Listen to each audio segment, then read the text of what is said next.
Good evening, everybody. How's everybody doing? Good. Good. Happy New Year. Welcome back to another exciting year of the Brooklyn Borough Board. Thank you all for braving it despite the sub-zero temperatures outside. So we're going to get right into our agenda today. We have hopefully a relatively short meeting. I don't want to keep people here too late.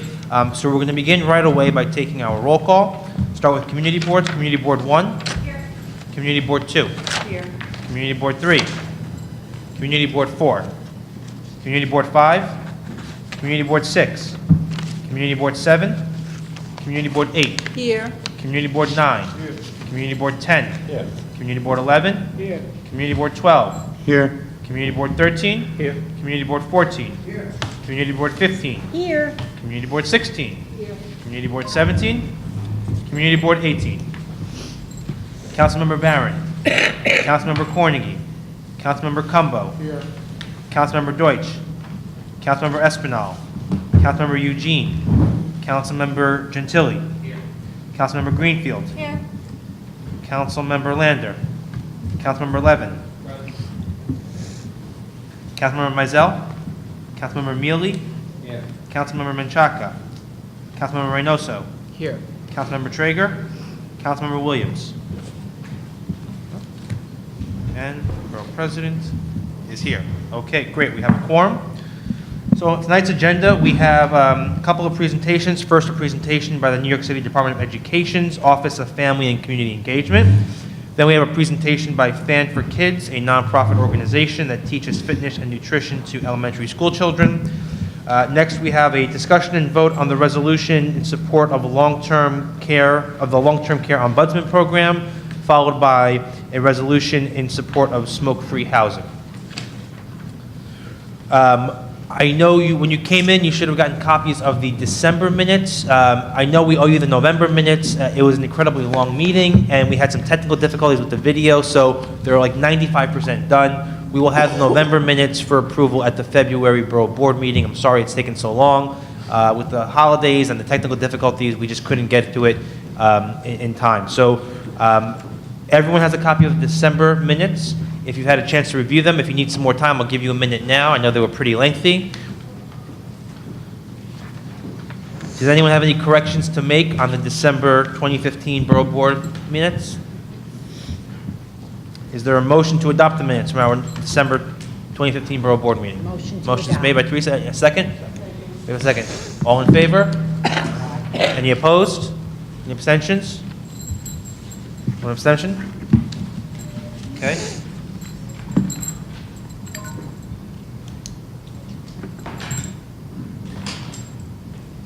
Okay. Do any members of the Borough Board have any announcements they want to make at this time? Anything ongoing in the districts or offices they want to share? Nope? Okay, moving right along. Our first agenda item is a presentation by the New York City Department of Education, Office of Family and Community Engagement. Leading the presentation this evening will be Yolanda Torres, Executive Superintendent of the Office of Family and Community Engagement. Superintendent, thank you.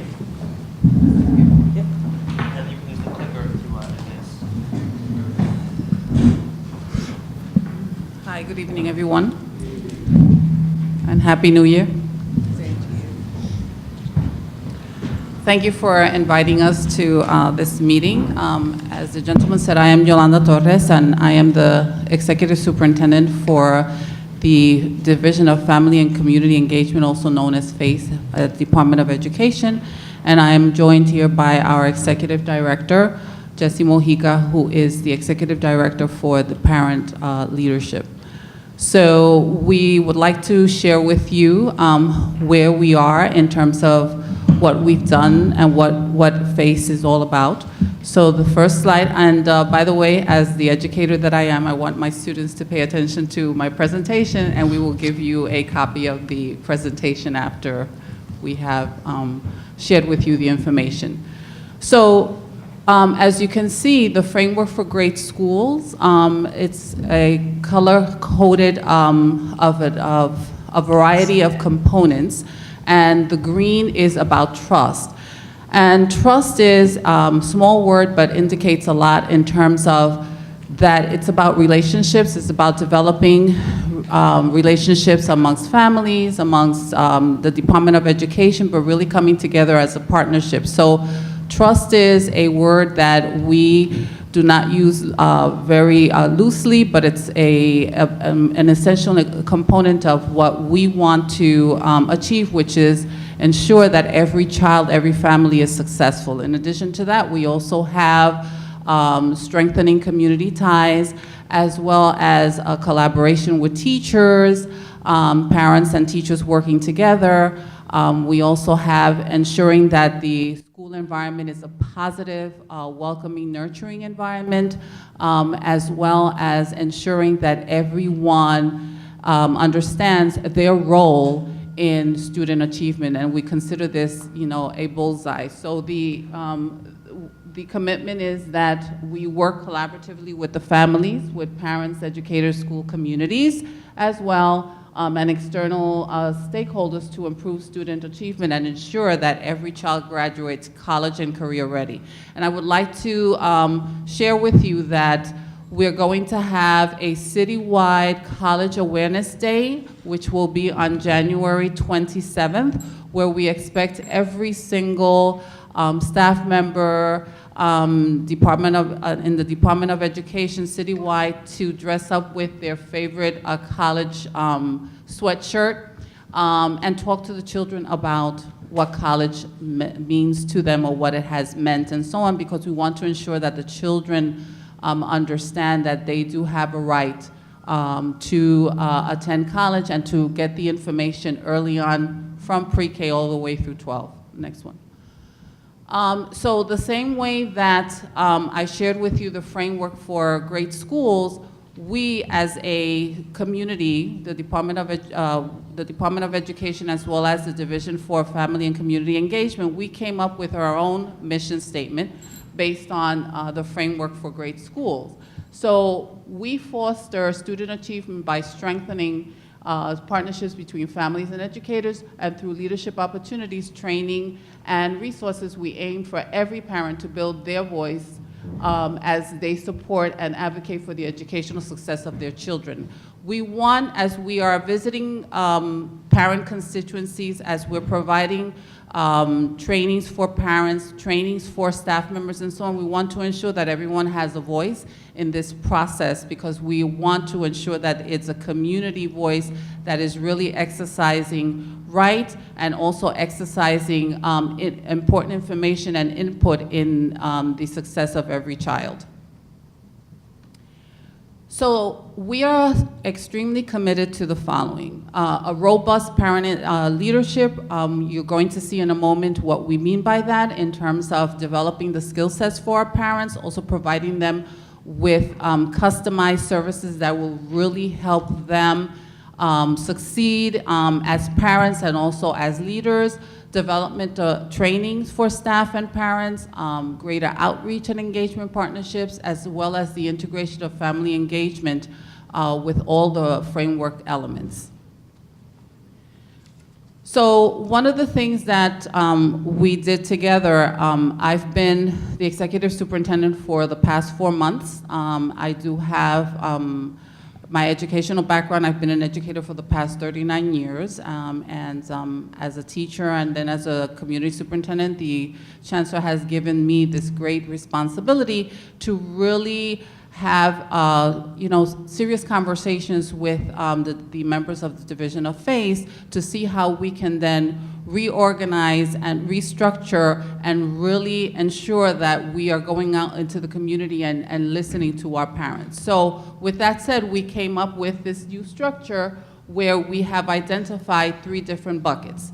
We have the parent leadership, we have also the training and professional development team, and also we have the outreach and development or engagement team. And as I said before, Jessie Mojica is the executive director for parent leadership, and you will see what that entails. Then we have for training and professional development, we have Shona Gibson, who is the senior director. And then for outreach and engagement, we have Isabel Gonzalez, who is a senior director. So basically, all of these three buckets complement each other. We work very closely together because we want to ensure that we are supporting the superintendent's offices as well as the borough field support offices or centers, as well as the CEC, all of the community organizations and constituencies of our parents. And also we're here to share with you where we are, who we are, and how we can continue to work together. And of course, ultimately support the schools.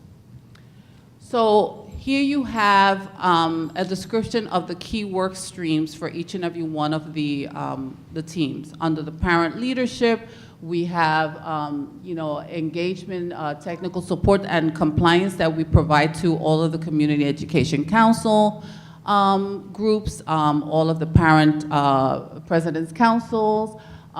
We also attend town hall meetings with the chancellor, and also we attend the CPAC, the Chancellor's Parent Advisory Council, as well as the Education Council Consortium, and of course here we are with you. Under training and professional development, it's about providing parents with a variety of workshops that will help them to continue to develop their leadership skills.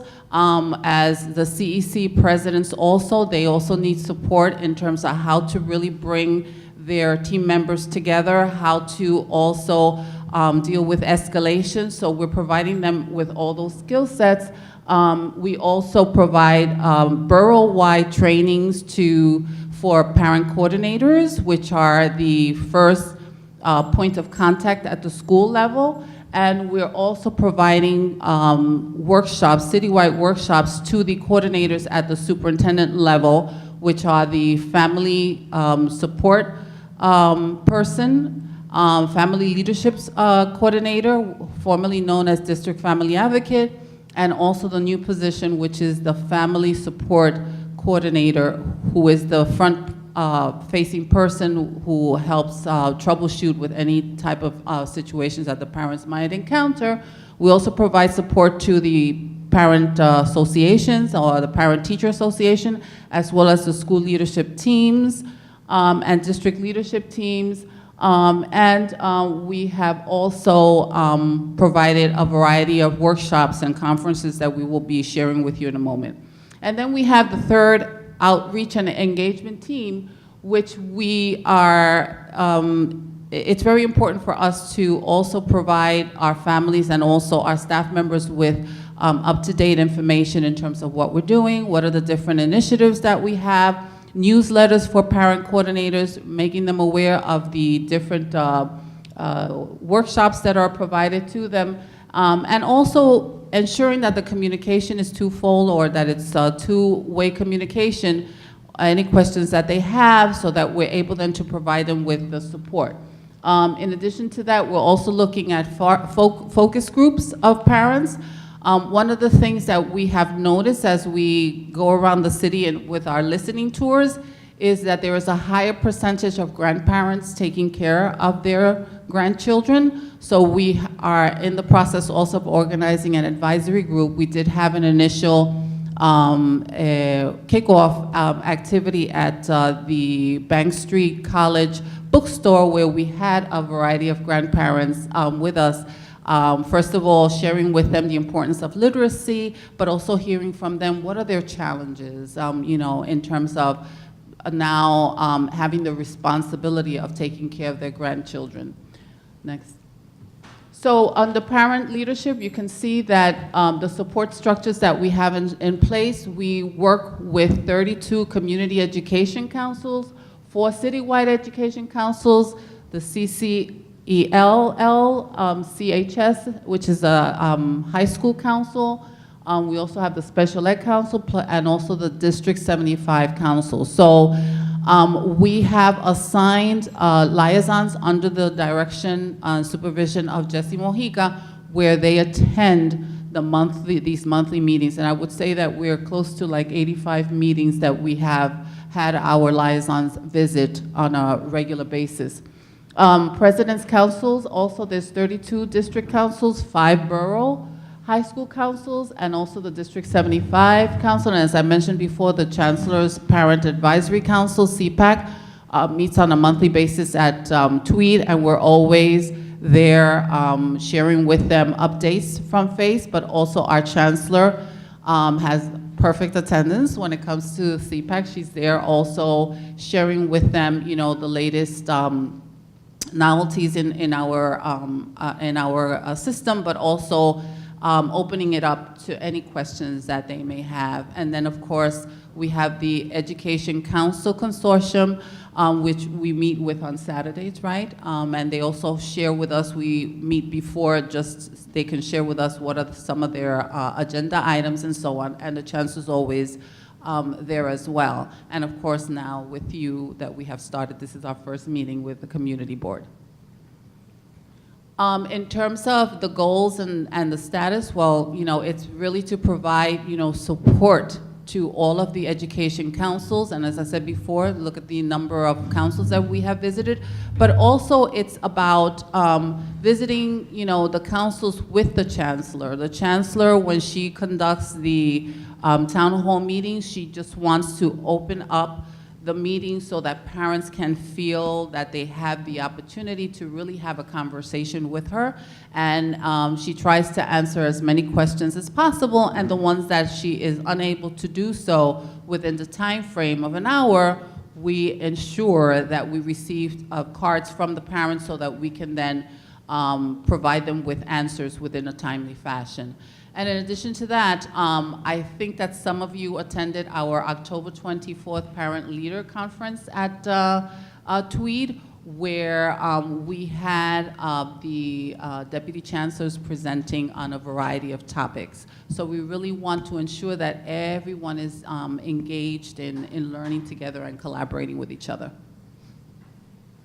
So in addition to that, we also have, this is our year 2 of the New York City Parent Council leadership, and we hope that by the end of the school year in June, we will have approximately 100 CEC and President's Council officers already trained in leadership activities. And what we have been doing is that we have been providing these trainings during the day as well as the evening, just to give parents the opportunity to participate, and basically it's once again for CEC members to learn the skill sets that are really going to help them be able to be more successful with their community partners. In addition to that, we also have what's called the PSP, or the Public School Press, where we are in constant informational processing of the different things that we feel that we need to share with parents, so the parents are aware. This coming PSP will be on diversity, which is a topic that our chancellor really feels very strongly about. So all president's councils as well as community boards are also invited to the town halls, and we continue to provide technical trainings to all members, you know, as they ask, as they request throughout the year. So when it comes to professional development and training, as you can see at the top, that's one of the parent leadership institutes, which are facilitated by Mr. Mensah. And this is once again based on their needs and so on, as I said before, how to deal with escalations, how to really build a team work environment and so on. And they do a lot of role-playing activities so that they can then take that back to their constituents. We also build the capacity of the parent coordinators, as I said before, the district leadership teams, elected parent leaders, as well as the district family points. Now we're in the process, we just completed the biannual review, which is a requirement by the commissioners of Regulation 100.11, where all members of district leadership teams as well as school leadership teams had to complete a survey that will provide the superintendents with information in terms of how much do they know about the SLT process, and how is it that we're going to be informed to ensure that we are providing everyone with the adequate professional development and information so that we can continue to grow as a community when it comes to our school leadership teams. We also have a website for the parent coordinators and a newsletter to keep them abreast in terms of all of the trainings and all of the different practices that we are observing as we visit schools. And also, we are monitoring through data sources the progress of PA, PTAs, as well as school leadership teams. That is an example of on the bottom left is an example of the website for parent coordinators, and then on the right side is the bi-monthly parent coordinator connections newsletter that we send out to all the parent coordinators. Principals also receive it, as well as superintendents. We recently had a lead professional development, which was the Leadership, Education, Achievement, and Development series for district family leadership coordinators. And also we have a high percentage of ELLs, English language learners, in our system. So we also provided, we held the Beyond Translation citywide PC conference on supporting families of English language learners. Okay. In terms of developing parent skill sets, we want to ensure that this is done in a way through parent conferences. In October, our chancellor, for the past 2 years really, she has opened up the doors of TWEED to the community. So we have been offering or conducting Saturday conferences for families. During the month of October, as I said before, we had conferences for middle and high school parents to learn more about the admission process, the enrollment process, and so on, because it's a very long and tedious process. So we had experts that would walk them through this process. We also had another Saturday function for elementary school parents. In terms of literacy, math, also social emotional concerns and issues, as well as we had, as I said before, the 24th, where we invited leaders as well. This is exactly what I just mentioned, and we were happy to say that by October 31st, because the other thing is that our parent associations and parent teacher associations have to complete a certification form. So we had, by October 31st, 2015, we had 96% of our schools had reported elected PA PTAs, and that 4%, of course, we took care, where we then provided them with customized support in order to get to the 100%. We also have a partnership with Learning Leaders, and this is called Families Fostering Success, where this partnership, it just started now in the fall, and we have 7 districts where we're training over 300 parents to become parent volunteers. In terms of outreach and engagement, these are the different collaborations that we have with city agencies. Going back to the grandparents, the caregivers, our second part of our training or series is going to be held at TWEED, where we're going to have a variety of agencies that will provide the parents with different topics like, stamina. There's some that are also thinking about legal issues around, what will happen to my grandkids once I'm not around. So they have a lot of questions that we're going to then ensure that the city agencies provide them with the needed guidance. We also provide guidance to superintendents. We work very closely. One of the things that the chancellor has asked me to do is also to visit classes, schools, and also provide the superintendents as well as the principals with feedback in terms of how they can continue improving their instruction in schools, but also the parent engagement piece. And I'm also with the responsibility to give the feedback back to the chancellor. So in terms of parent-facing information, Achieve New York City Parent Guide was well received this year. We continue, hopefully we'll have it for next year and so on, where it really gives parents a clear journey in terms of what they need to do pre-K through 12 to support their children's learning. Go ahead. Another thing, as I said before, we have a high percentage of non-English speaking parents and children, and we are starting an initiative with the how do you call it, the continuing education organization, where we're going to have a pilot with, it's called a two-generation approach to language learning, where the children are learning English as a second language alongside with their parents.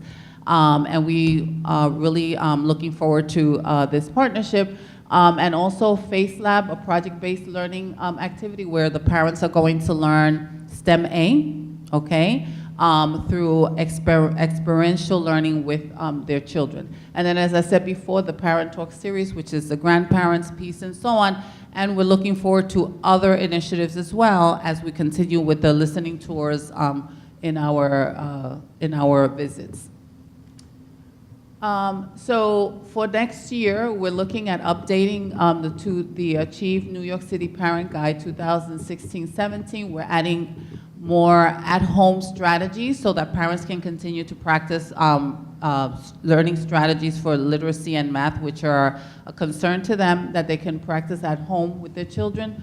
We're also looking at ways to, because everyone has a phone, to make the information more accessible via mobile devices. We're also looking at other solutions to meet the parents' needs, because not every parent can be at a school, but we want to be the ones to really continue to do that outreach to ensure that every parent's voice is heard and concerns. And in terms of engagement, you know that in addition to the Monday PDs that the schools hold for the teachers, on Tuesdays, they have a 40-minute parent engagement piece on a weekly basis. So we're also looking at the practices there to see how we can then infuse this in our work. So the last thing is that we have, you can continue because I think we already mentioned that. Our priorities are the same as the initiatives that the Chancellor and the Mayor have mentioned. And it's about equity and excellence agenda. So our expectation is that by 2026, 80% of our students will graduate high school on time, and 2/3 of our students will be college ready. And the way that we're hopefully looking at to achieve this is that, first of all, we need to ensure that there's a strong foundation, pre-K for all. As you know, this has been a major initiative by our mayor, where we have assured 65,000 seats citywide for pre-K students in schools as well as private sites, and also ensure that the second grade universal literacy is really, really strong, so that when students then go into third grade, they are ready. In addition to that, ensure that teachers are well prepared, that the curriculum is delivered with rigor, and that every school ensures that every child is being prepared for college and career, and also to meet the families where they are in terms of their needs, and ensure that the service is differentiated. So those are the equity and excellence initiatives that our mayor and chancellor have been talking about. And what we have done at the division of FACE is that each and every one of us participates in each and every one of those initiatives so that we can be aware and become abreast with what do they mean, so that we can share them with the parents, and then that will also inform our work in terms of building capacity. So that is pretty much my presentation. We thank you so much for listening to us. We're here to ensure that we have a collaboration with you, understanding that parent engagement is of utmost importance to us, and that we want to ensure that the outreach is individualized, that is customized, and that every parent feels that they do have a sense of voice, and that we are here to support them. So that is our number, our address, our email address, and we will share with you our PowerPoint, and if there are any questions. Great, thank you. Any questions from the Borough Board, Teresa? You mentioned a citywide college awareness day, January 27th, where? It's going to be citywide in every school. So yes, every staff member citywide is expected to wear their favorite college shirt, and we're going to talk to the children, at least 15 minutes, half an hour, and so on. Talk to them about our experiences in college. So this is every school? Every citywide? school, every school. It's a citywide expectation. The chancellor has already sent out a letter. She sent it on December 22nd, informing all of the families and principals, and it's our responsibility as we go from meeting to meeting that we remind our parents that this is something that we wholeheartedly believe in, and it's important for our children to know what does college mean and what it takes to get to college. Thank you. Thank you. Yes. You said that by 2026, the goal is for 80% of the students to graduate and 2/3 to be college-ready. What are the percentages right now? What are the numbers right now? Well, they're not where we would like them to be. We acknowledge that. It's about really ensuring that we are really building a foundation. No, for sure. The other thing is that in terms of graduation rate, I believe we met our mark of, I think, 65 or 68%, but that's not where we want to be. So we're increasing, year by year, but, we're servicing 1.1 million children, and it's a humongous task in terms of really ensuring that, every child is college and career ready.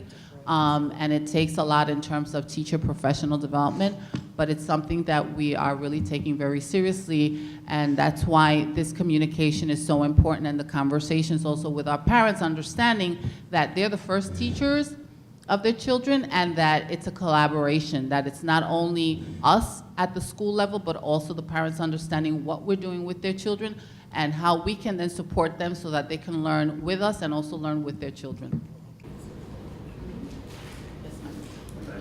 Councilmember Carney and the other members of the City Council's Black, Latino, and Asian Caucus worked hard late last year to increase awareness of the gifted and talented deadline for parents to request the test.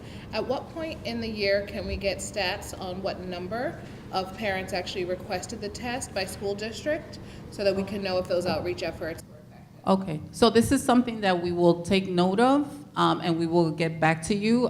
This is under the responsibility of Phil Weinberg, who is the Deputy Chancellor, and we will get that information for you. You're welcome. Any additional questions from members of the Borough Board? Okay, just one of the final points you had made in the presentation was about the mayor's big initiative on UPK, and one thing that the Borough President has been working on since last year, and we're going to be revisiting it this year, as it relates to family engagement with CECs, is that currently state law does not allow for parents of UPK students to qualify for CEC membership participation. So last year, at the Borough President's request, there was legislation introduced up to the state legislature, both the Assembly and the Senate, to amend state law to allow preschool parents of preschool children, I should say, to qualify for membership on the CEC, to kind of get them started on the engagement level once their kids are in the system in the first place. The legislation, I believe, passed the state Senate last year, but it did not get through the state Assembly, and we're looking to revisit that this year through our allies up in the legislature. That's potentially an issue that we might bring before the Borough Board again, hopefully potentially pass a resolution in support, just so we can lobby our state delegation in support of that legislation to kind of further this goal of increased parental engagement at the very, very beginning stages of the educational process. So we'll come back to you with more information on that as we have it once the session starts in Albany. Any additional questions? Okay, great. Thank you very much. Thank you so much. I know a number of people joined in after the roll call, and I couldn't keep track of everyone, so if you came in after the roll call, please just announce yourself so I can make sure our attendance is accurate. Councilmember Menchaca's office. Councilmember Cornegie's office. Councilmember Deutsch's office. Was that it? I thought there was more. Okay, go with that. Our next agenda item is a presentation by Fan for Kids, a nonprofit organization that teaches fitness and nutrition to elementary school children. Robert Oliver from Fan for Kids is here to present. We're ready. We're good. Thank you. You know, I noticed in the background that everybody's paying attention, so I really like this audience already. So my name is Rob Oliver. I am with Fan for Kids, as he mentioned. We are a nonprofit that teaches fitness and nutrition to kids. Thank you very much for the opportunity. I am a founder and CEO. We started in 2004, so we're 11 years old. And why did I want to come here? As I said, we started Fan for Kids in 2004, and we started in Hoboken, New Jersey, and then we expanded into Newark, New Jersey. And in 2009, we came into New York City with the help of the Robin Hood Foundation. And it's really when we really saw the light, because we just got so much support from folks in New York City. And what I want to do is just play a quick video. It's a 2-minute video. And the goal, actually, of tonight is really to share with you what we do, who we are, what we do, how we measure our success in the schools in which we're in, and ultimately to really expand our program much more in Brooklyn, where I now live. So without further ado,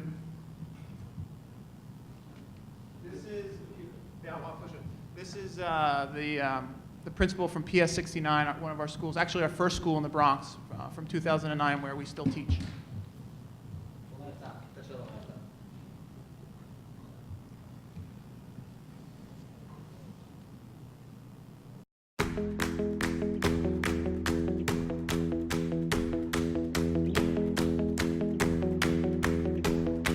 Our model here is educating minds and hearts. So at PS 69, we just don't look at academics, but we look at kids' social, emotional fabric, and look at the entire child. Before PS 69 had Fan for Kids, the students would bring in a lot of sugary sweets for snacks. They didn't really exercise at home. The parents' meals weren't as healthy as could be. The impact that Fan for Kids has had on families, the students and the staff here, is that we are a healthier community. The students really are aware of what's healthy, what's not. Now we bring healthy snacks to school. We've been introduced to new foods that the students have never tasted before. I believe that all schools should have a program like Fan for Kids. Fan for Kids is just not a program that comes in to educate children about food, but it also it lends itself to educating the community as a whole. We've made a lot of healthy changes because of Fan for Kids, and they've all been initiated by my children, actually, especially my youngest one, Jaden. He comes home and he asks me which things are healthier, and then he eliminates himself the things that he feels are unhealthy. Fan for Kids gets them thinking about those things, getting them to choose healthier choices, and reminding them that along with the healthy eating choices that they need to move and be active as well. We are now a culture of healthy eating. It shows in our academic achievement. Our students have more energy. Our students are willing to try new things. They enjoy exercising. The choices that they make in terms of foods and in terms of exercise will be one that will benefit them for the remainder of their lives.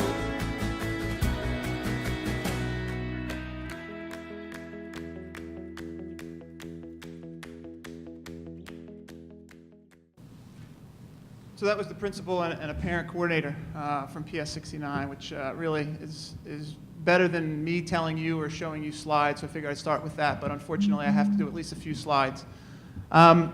So I have a bunch, but I'm going to focus on basically 3 or 4 slides. This is just kind of an overview or summary of Fan for Kids, founded in 2004. We teach right now, we teach 3,200 children a week. And most of that is in the Bronx. Half of that is in the Bronx right now. The second bullet point is you know, we are a program, basically what Robin Hood did when we came into New York and they funded us and they said, you know, you really have to prove your program. So we spent years actually recruiting board members, recruiting pediatricians from Mount Sinai hospital, and really developing metrics that as a small organization we could work around, that we had the resources to do. As they say pick a few and do them well. And we really built our program actually for the past, since 2009, collecting data that shows, you know what, we're not just a fun program, but we're a program that has impact. And that we will prove, I'll show you later on, some of the data that we collect on an annual basis, that we create healthier, nutritional, physical activities in the classroom. We reduce disruptive behaviors in the classroom. We influence families. And we really, as you heard Ms. Duran, the principal, say, we really transform their health culture. So what do?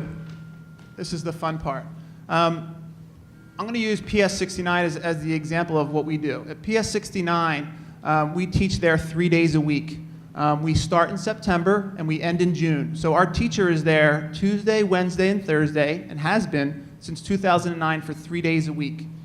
In the course of each day, Annette teaches 5 50-minute periods, and this is all up there, 5 50-minute periods plus 1 recess period. So in the course of 3 days, she teaches 15 classes and 3 recess periods, 1 recess each day. So at PS 69, we teach 300 kids a week. And each week, the theme alternates between fitness and nutrition. So we start off week 1 of nutrition, the second week is fitness, and then nutrition and fitness. So by the end of the year, we teach about 16 nutrition lessons and 16 fitness lessons. The nutrition lessons are very hands-on. They were built on state standards of New York and New Jersey. We focus on elementary schools, so we focus on pre-K through the 4th grade. They're very hands-on. We have food tastings, about 6 of them throughout the year. Very fun. That's their favorite part of as you saw some of the pictures, their favorite part of Fan for Kids. Pretty much guaranteed, 99% that they're going to say, what's your favorite part is food tasting. We get the food from the local neighborhoods and where we teach.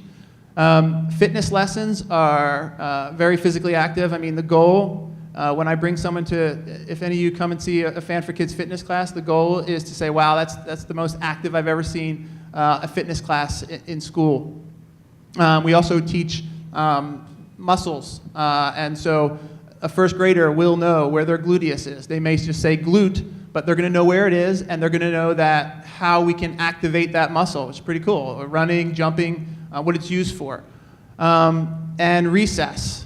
I got to tell you, we only started doing recess about 4 or 5 years ago, and it was eye-opening. I thought it was going to be effective, and I thought it was going to be important, but I didn't realize how important it was going to be until the principals said, you basically just solved a huge problem that we have of we don't know what to do around recess.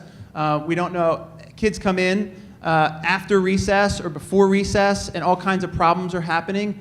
And our goal is to really, I don't like the word organized.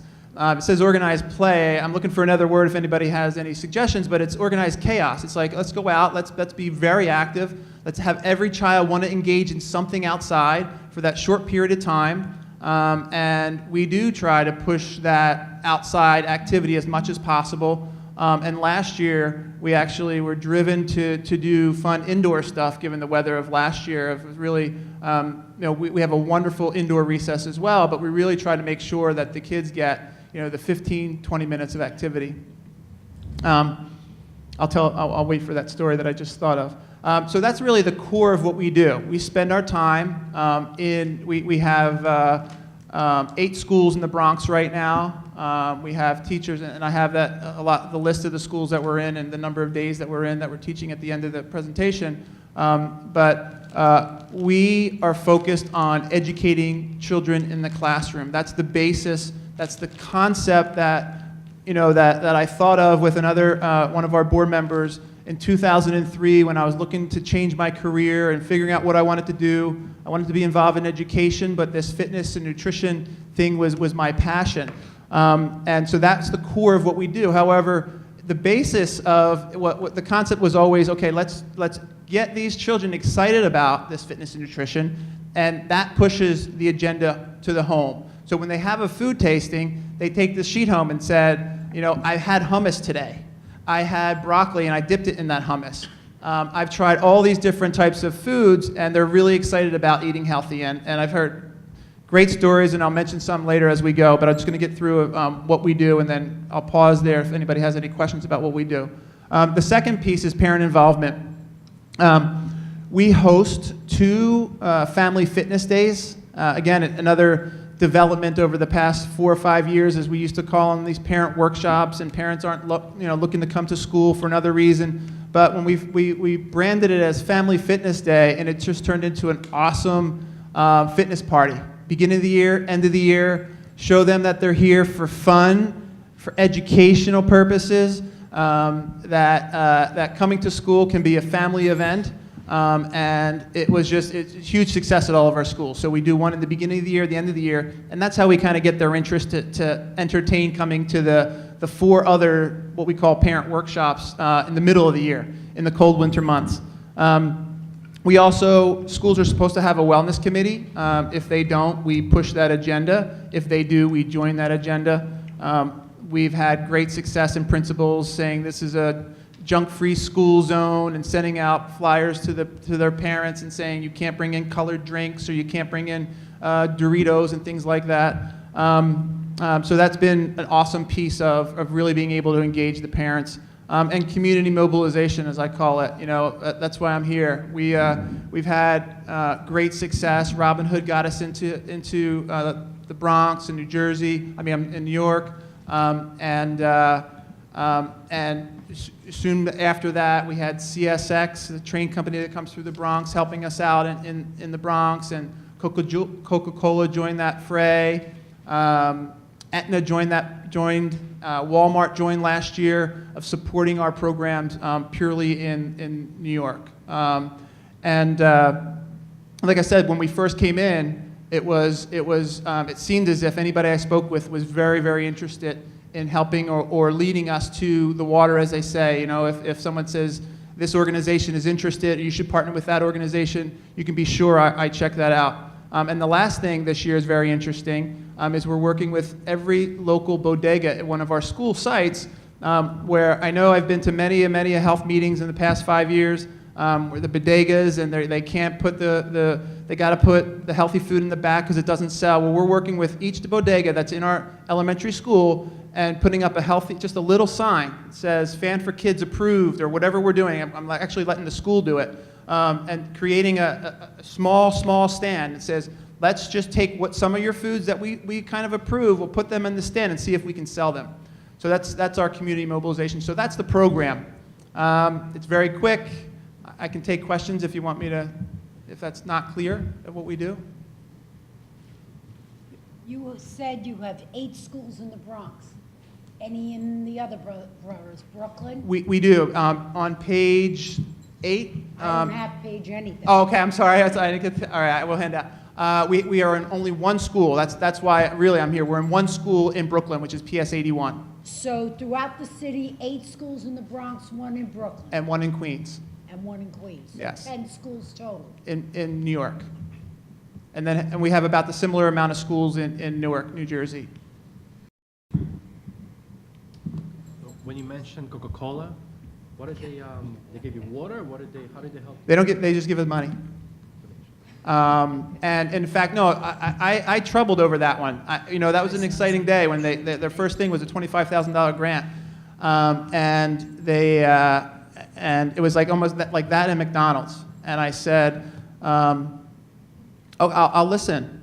And they basically just said, here it is, you do your program, we don't get involved. They actually came, we were in one of our schools, PS 54 in the Bronx a few weeks ago, and they just came for a check signing, and that's it.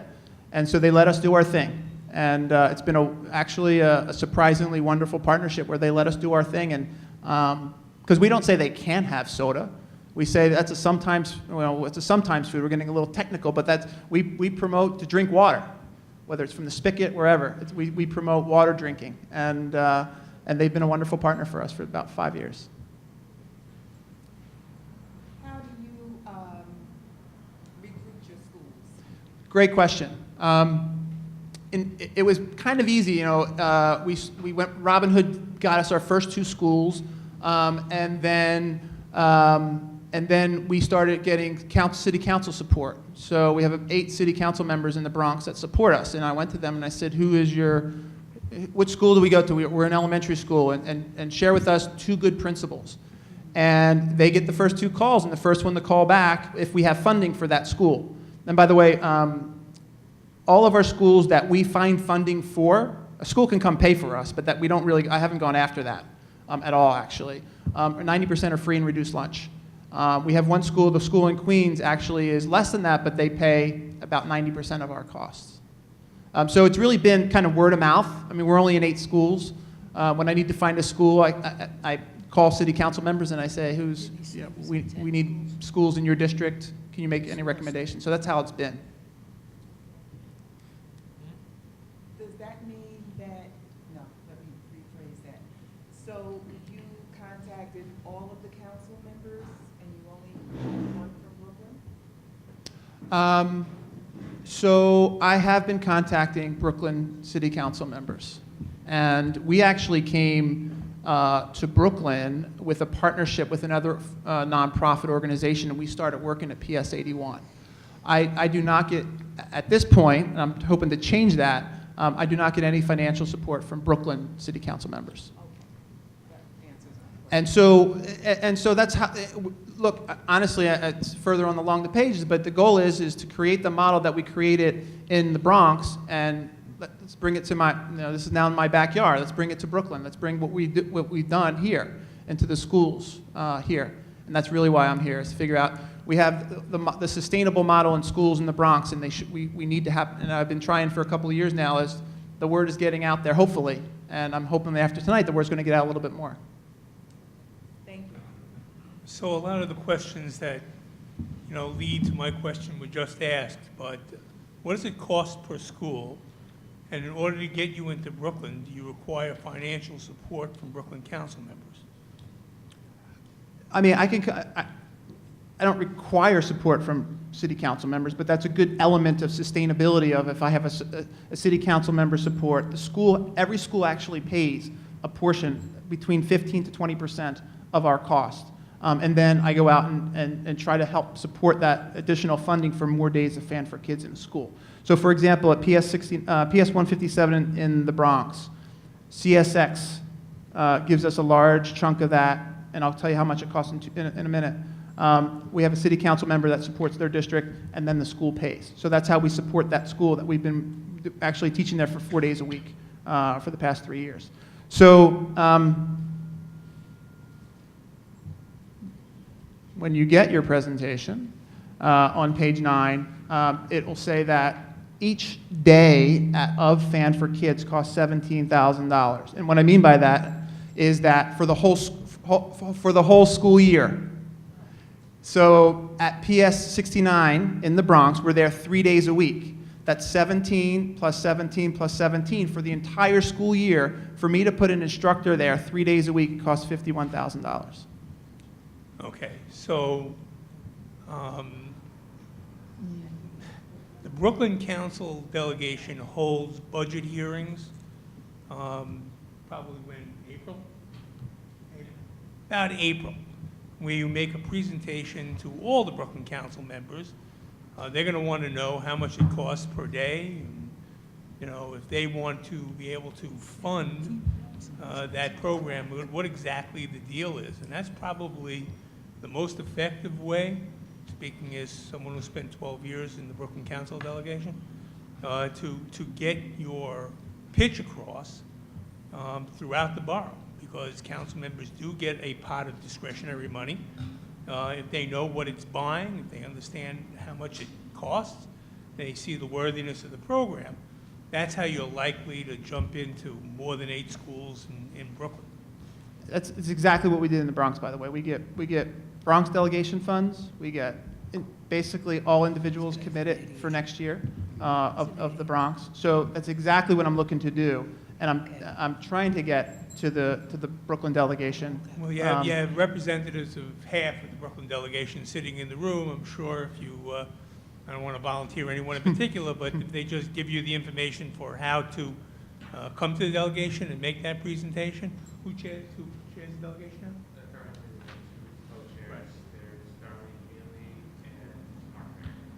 Okay, so we have one co-chair's representative sitting right here.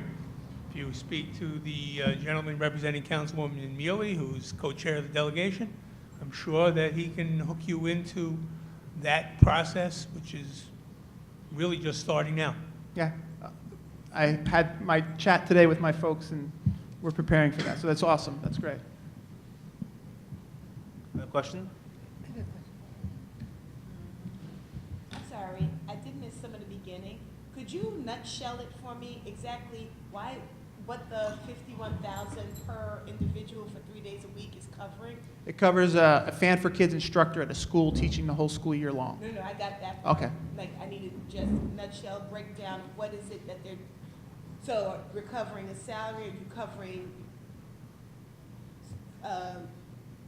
goods, products, like what exactly does it Oh, the entail? breakdown of the 17,000. Because 51 is more than we're paying a school teacher who shows up 5 days a week. So I'm just trying to get some perspective on what's happening and where that. Right, but a school teacher, you're gonna be paying much more than 51,000. You have a salary, you have No, health the benefits, you salary have. The salary's less, and that's why I said I just want some perspective. So could you just feed to me what it is that you're? It's the entire cost. Basically, it's our budget divided by. It's 100. We basically have $170 a child that costs. It includes the salary and benefits. We pay our instructors about $30,000 a year for teaching 5 days a week. We provide them health benefits. The food tastings, all the supplies that we do. It includes whatever fraction of I take a salary, but it's not a normal executive director salary, and I'll provide that, from whoever wants it. But basically all the shirts, Fan for Kids shirts, we're redoing our website. But basically we're right now we're a $550,000 a budget. It's covering some of the overhead. It's not just what is directly going into the school. That's what I think that's where I was. Correct, trying but to figure right, out. Okay. right. It is. It is a cost, but it's also we're raising a lot of those funds as well to support that. So the schools end up paying about $3,000 for each day that we're there. So they pay 3 of the 17. We go out and try to raise the rest for them. Sometimes the schools are probably quite big, and so not all the kids, does every kid in the school get your services, or do you have to select classrooms that you work with? So great question again. What we try to do is at least cover half of the kids in the school, so they get consecutive years of Fan for Kids. So they get it in the first grade for the whole year. So all first, second, and third graders at PS 69 has been through the Fan for Kids cycle. They get it first grade, second grade, and third grade. Unfortunately, the kindergartners and the pre-Ks don't get it, and the fourth graders complain when they graduate the fourth grade and they don't get it. But that's how we kind of enable to kind of change the entire culture of that school. And now the kids in the fourth grade, actually we do a lot of cross-curricular stuff. So in the fourth grade teachers know our teachers and say, can you do this every week? Can you do fitness breaks? Can you do these other things throughout the year? And to still kind of embrace what we're trying to do and change the entire culture of the school. But it would be the entire first grade, entire second grade? Entire first grade, entire second grade, entire third grade. Any additional questions from members of the Borough Board? Can I share one? My favorite slide. Questions are okay. I just want to share my favorite slide.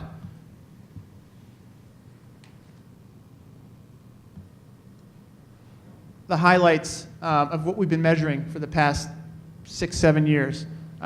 We surveyed 800 parents out of about 2,300 last year. Responded to a survey, which I found actually pretty impressive. And these are just the highlights. On the next, you'll see bars and of all the questions. But 68% of the parents saw an increase in vegetable consumption of their child. That's the lowest percentage we have available, 68%. And I mean that in a good way.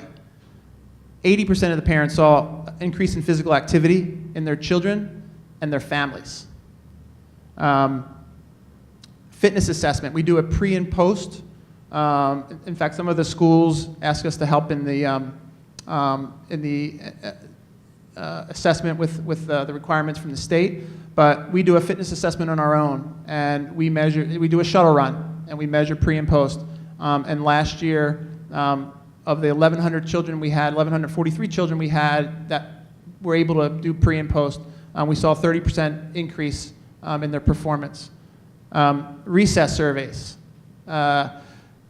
We surveyed 638 days of Fan for Kids recess versus non-Fan for Kids recess.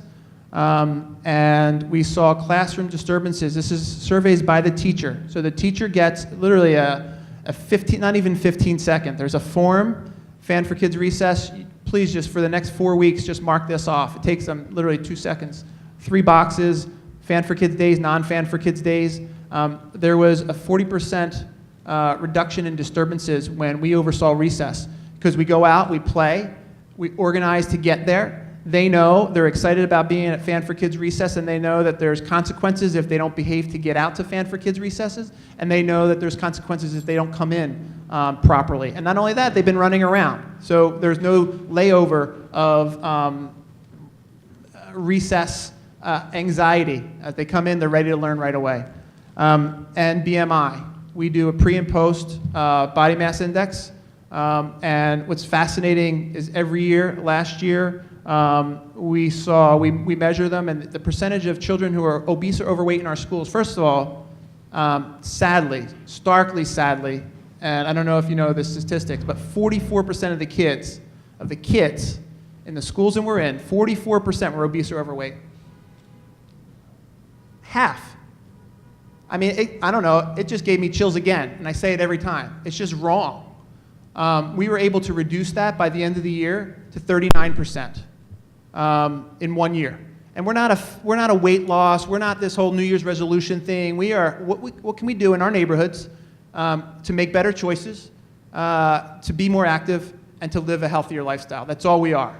I just find that fascinating. And so they're the highlights. They're all the questions that we had, and I'll hand them out to you at a later point. That's our year in review, where I discuss how we've grown in New York and City Council and our partners, and that model that I just talked about is at the bottom, where how do we fund their school? In PS 157, we get a corporation, we get a City Council member, we get a school budget, and we've been working there for 4 days a week, actually. CSX first and came gave $15,000, and then they came and gave $25,000, and then they came and saw the program in action, met with the principal and said, how much is it going to cost for us to do this 5 days a week here? And I told them the price. He says, what if we do 4 days a week here? So it was a negotiation with the corporation that provided a large chunk of the funding, along with the council member, along with the school, and we've been there operating 4 days a week for the past 4 years. This was the fun part. I only focus on the one bullet on the top of the page. We co-founded a school in 2008 called TALS, the Active Learning Elementary School in Queens. They were actually supposed to be in the Bronx, and then they ended up being in Queens. From day one, they funded about 90% of our funds. And from day one, every single child, to your question, Community Board Member 1, every single child in that school gets Fan for Kids. They're a smaller school. From the very beginning. We were just a kindergarten in first grade, and a kindergarten in first and second, and kindergarten in first, second, and third. They've had us since 2008. It was fascinating. First of all, they're all in the news. If you haven't seen them, you should Google PS 244. They became the first public elementary school in the country to serve all vegetarian food. Again, not because we're all vegetarian, but it was because they were serving better food than what they were served before. Fascinatingly, I just looked at it last year because I started noticing a trend. Our first year there, 2008, they had about 43% of the kids were obese or overweight. Last year, the end of 2014, I'm still calculating the data for 15, it was 28%. So we reduced the community in Queens from over 40% of the percentage of kids who were obese or overweight to below 30%, below the national average. Why can't we do that everywhere else? Why can't we do that here in Brooklyn? And oh, by the way, they happen to be the number 11th ranked school in the state of New York in 2013. And they don't have a talented and gifted program. So just fascinating results when the school buys in and they embrace it and they take it to a new level. Like I like to say, we drive the bus to the school and then everybody helps decorate the bus and dress up the bus and do all these cool things at the school, is we go in and we push the agenda, and then they really help us out. So that's basically what I wanted to share. They're the schools that we're in. They're going to be in the handout that I have, that I mentioned. What else? Our core supporters, I listed up on there. The cost of Fan for Kids is at the bottom. Again, I know that shocks when I say one day of Fan for Kids, but it's one day for the entire school year.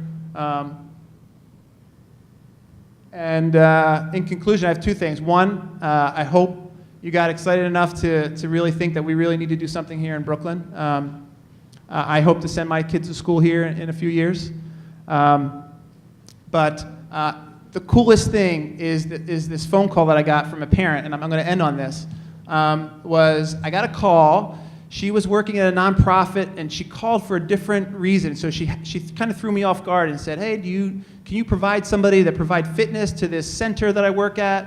And I was like, how did you hear about Fan for Kids? And she said, and so that was the whole conversation. She was about to hang up, and I said, how did you hear about Fan for Kids? And she said, my child goes to school at PS 69, and last year she lost 25 pounds. I said, what? She says, I lost more than that, but because we do things as a family.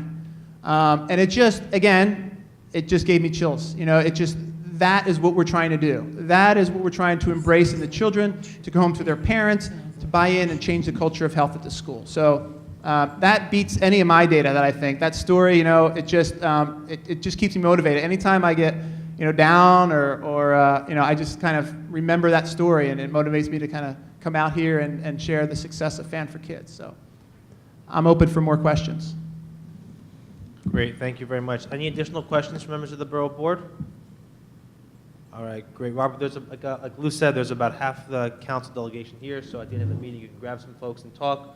We can follow up with you also as well for when the budget process starts. Great, I'll stay around. Thanks. Great. Okay, our next agenda item is we have those two resolutions we're going to discuss and vote on. First, I know the agenda says we're going to do long-term care, but we're going to jump order and we'll do the smoke-free housing first, because we have some folks here from the Smoke-Free Housing NYC Coalition, so they don't have to keep waiting around. I know they've been anxious for this. Everyone received a copy of the proposed resolution in support of smoke-free housing NYC and adopting that as a policy or a suggested policy across the borough. Copies of the proposed resolution were distributed to the Borough Board previously. I'd like to entertain a motion from the Borough Board to approve this resolution before we start discussing it. Motion's made. Do we have a second? Seconded? Okay, motion's been made and seconded. Is there any discussion on the proposed resolution? Any questions? Which one is it? Smoking. This is smoke-free housing. Yeah, I got a question. Brian, first, Brian. In the middle, it says about creating the right for counseling. Is that a typo? Oh, you know what? It is. Good catch. So that last whereas clause would be struck. Good catch. I missed that. That's deleted out. That'll be struck. Assuming that's okay with everybody, we need to go through the whole. Yeah, Anyone object to striking that mistaken clause? Okay. Barry, you had a question? Yeah, my question is I don't understand. What are we resolving to do here? Is encourage all owners and landlords to what? To include in their lease a smoking ban? Is that So what? the idea is that based on the presentation that we had seen and about the health benefits of having residences and buildings that are smoke-free, Right. that we would encourage, that it's a statement of policy by the board, that we encourage landlords, building owners to adopt smoke-free policies. This way they can help protect the health of their tenants, their residents. Can they do that now without, They can do it, but it's the matter of a statement of policy and principle saying that this whole body is supporting that type of policy position. all right, because in the last paragraph, we're requesting that the New York City Council to study, report on, consider adopting legislation that would give legal effect to the letter. What does that mean exactly? So right now, there's currently no obligation, no city law that requires landlords or building owners to have a mandate for smoke-free housing. So that would require? So this clause is basically saying, we want the city council to consider this idea. It's not saying what they have to do, but there's been no legislation yet. And this clause is saying that the council should look into the idea of smoke-free housing, study it, evaluate it. And To mandate smoke-free housing? And it doesn't say to mandate, it says to study it and consider giving adoption to that. Maybe the legislation that the council passes is a voluntary program. Maybe it's a mandatory program. We're not deciding what the council should do. We're not saying what the council should do. All we're saying is that the council should study the idea of adopting a smoke-free housing policy. As Private they see dwellings. fit. For private dwellings, correct. It's up to the council to decide how strong of a policy they would consider adopting or mandating. And also, yeah, I agree. I mean, and also 3 questions, if you could just answer one of them. One is, how are you going to enforce this? Number 2, what's the penalty? And number 3, let's say you have an applicant which smokes. Can landlords say, you know what, we're not going to take you into the building because you smoke? I mean, we're not going to let you into our building because you're a smoker? Or can you answer one of them? Yeah, I'm going to let our coalition members who, they've already adopted similar resolutions at community boards throughout the city and the Borough Board in Queens. My understanding is that this is just an advisory statement, so there is no enforcement mechanism here. We're not creating any enforcement right here. We're just saying that we strongly encourage landlords to adopt policies in their building to encourage smoke-free housing. It's up to the landlords to decide how they're going to enforce that. I don't think that there's any teeth to that in any way. It's more of a strong statement of encouragement, if I'm not mistaken. Yeah. And there's different gradations. Some, if this were to have been a mandatory policy, or if this were a city council legislation, there could be different gradations of that to say it would be all new buildings, it would be new buildings and old buildings, it would be for all new tenants, all new tenants and old tenants. There's different ways you can slice the pie in order to effectuate this policy change. All our resolution is doing is saying that we support the idea of smoke-free housing because of the health benefits that have been demonstrated that live in residences that are free from smoke and secondhand smoke issues, and that it's up to the landlords basically to adopt the policies that would best effectuate that, and we strongly encourage them to do that. How they do that is a separate matter, and that is why the last clause says that we encourage the city council to study the issue more. Maybe the council conducts hearings and they find out there's a way they can do it that's not burdensome on landlords. Or maybe they conclude that it is burdensome on landlords. That's not for us to say, that's for the council to find throughout the legislative process. So that's why the resolution is worded as such, to ask the council to consider it, but also for us to put our stamp on this issue and say, we think this is a good idea that people should be doing anyway. Does that answer your question? Dwayne, you had a question? Very quickly, I noticed in the first resolve paragraph, it mentions first that we're asking landlords to take steps to prohibit smoking, but also to take steps to prevent the seepage of secondhand smoke. Is that in the event that they don't prohibit it entirely, or is they only prohibit it for new tenants or something like that? I think we're just trying to be as inclusive as possible there. So if they decide not to ban it completely, or if they only do it for new tenants moving forward, you still have issues of secondhand smoke, and especially if you live in old buildings, you can hear your neighbor from 4 stories down if you stand in a certain part of your certain corner of your living room. So there's always the way that air travels throughout buildings, and secondhand smoke is a problem, as we all know. And so we'd encourage landlords, if they can't adopt a full outright ban, they would look to ways to prevent seepage and seal up, vents, etc., that would allow the secondhand smoke to travel. So it's another option or aspect. It's another option or aspect. Essentially, the whole point of this is that we want to encourage landlords to take proactive steps to create and maintain buildings that will help protect and preserve the health of their own tenants. That's the bottom line. That's as simple as I can say. If it would be just Any additional this, questions? then it's fine. If there's issues with the wording that you want us to clarify, I'm also happy to entertain those, clarifications or amendments. Seeing no further comments, questions, no further amendments, we'll now move to a vote. We'll do a voice vote unless otherwise needed. All in favor of the proposed resolution, please say aye. Aye. Any opposed? Okay, we're going to do a roll call vote on this then. Okay. So, Community Board 1, For the resolution.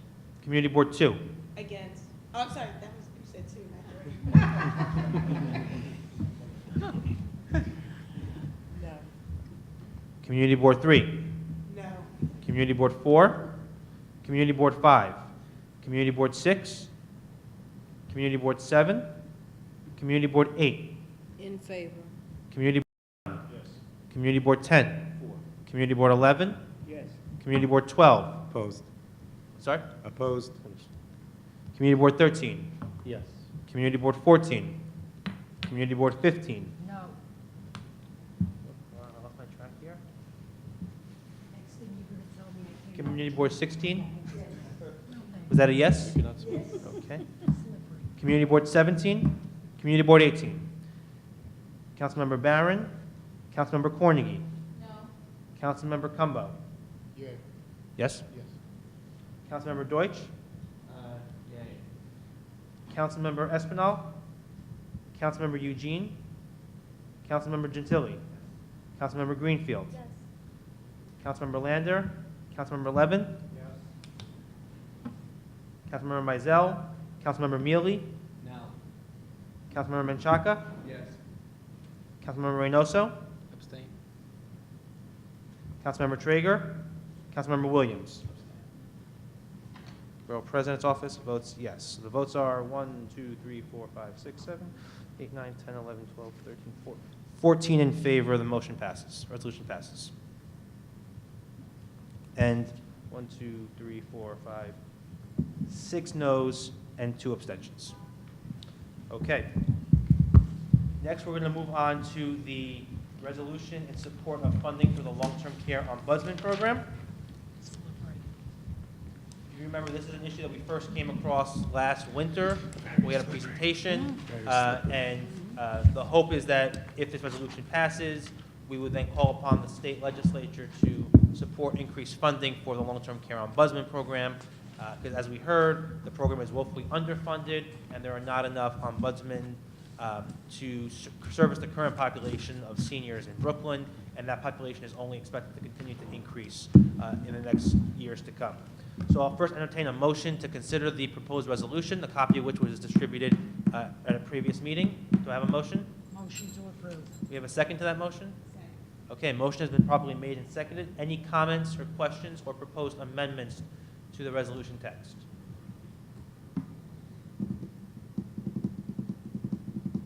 No one? Okay. Seeing none?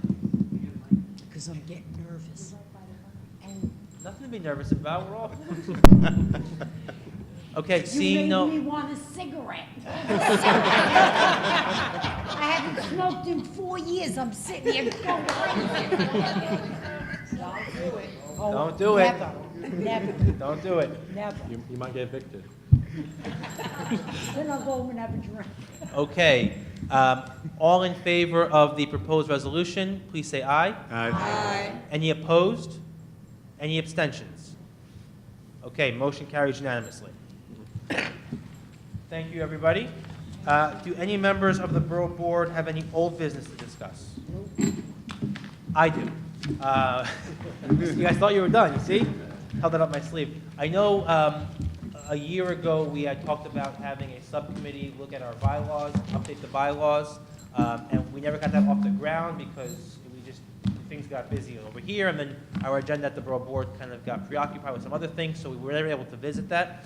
But I want to revisit that for the spring, and as part of that, I want to create a working group of 3 council member offices and 3 community board offices to kind of review the bylaws and take a first crack at just reviewing it and analyzing it and see what modifications or changes we want to make, if any. At that point, we'll then bring it to the full board for further consideration and further discussion and debate, et cetera. So I'm looking for 6 volunteers total. You don't have to come up to me now. You can come up to me after the meeting. But I want to keep it to a manageable group, working group for now, so we can take an initial crack at an analysis, and then we will bring it to the full board for a full consideration. So this is not like you're being shut out of the process at all. Ideally, 3 community board offices, 3 council member offices to work on reviewing the Borough Board's bylaws throughout the winter with the hope of having a discussion at the April or May meeting with the full board. So after the meeting, please come up to me if you're interested in that, and we'll kickstart that process. And that's the only old business I have. Do any members of the Borough Board have any new business to discuss? Okay. Our next meeting will be on Tuesday, February 2nd. Can I have a motion to adjourn tonight's meeting? I don't see anything. I don't see. Do we have a second to that motion? Second. All in favor? Any opposed? Okay, great. Thank you very much, everyone.